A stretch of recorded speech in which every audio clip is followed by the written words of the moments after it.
Bar form ആകുമ്പോഴത്തേക്ക് ശ്രദ്ധിക്കുക. കണ്ട ഇതാണ് ബോട്ടം.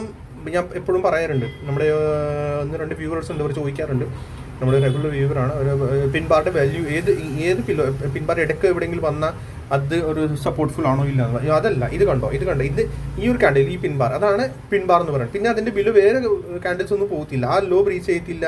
പിന്നെ അത് കണ്ട നല്ലൊരു ഫോൾ വരുന്നു കണ്ടോ, എന്നിട്ട് സപ്പോർട്ട് സോണിൽ വന്നിട്ട് പിന്നാണ് ആ ഒരു പിൻബാർ ഫോം. ഇതാണ് പ്രോപ്പർലി പിൻബാർ എന്ന് പറയുന്നത്. ഓക്കെ, പിന്നെ അത് കഴിഞ്ഞിട്ട് പ്രൈസ് സപ്പോർട്ട് ഗ്രീൻ കാൻഡിൽ, ഇത് കണ്ടോ, ഇൻ ഷോർട്ട് ഇത് പറയാം, ഇത് അതാണ് മോർണിംഗ് സ്റ്റാർ എന്ന് പറയുന്നത്. കണ്ടോ, ടൈപ്പ് മോർണിംഗ് സ്റ്റാർ ആയില്ല, ഇത് red candle, then pin bar doji എന്ന് വെച്ചാൽ, പിന്നെ ദെൻ ഗ്രീൻ കാൻഡിൽ. സോ ഇത് നമ്മുടെ പിൻബാറുമായി പ്ലസ് മോർണിംഗ് സ്റ്റാർ, ഇതൊക്കെ നമ്മൾ ലൈവ് മാർക്കറ്റിൽ നമ്മൾ ശ്രദ്ധിക്കുക. പിന്നെ വേറൊരു പാറ്റേൺ കൂടി ഞാൻ കാണിച്ചു തരാം. ഏത് പാറ്റേൺ എന്ന് വെച്ചാൽ നമ്മുടെ എലിറ്റ് വേവിൻ്റെ പാറ്റേൺ ആണ്, എൻഡിങ് ഡയഗണൽ പാറ്റേൺ.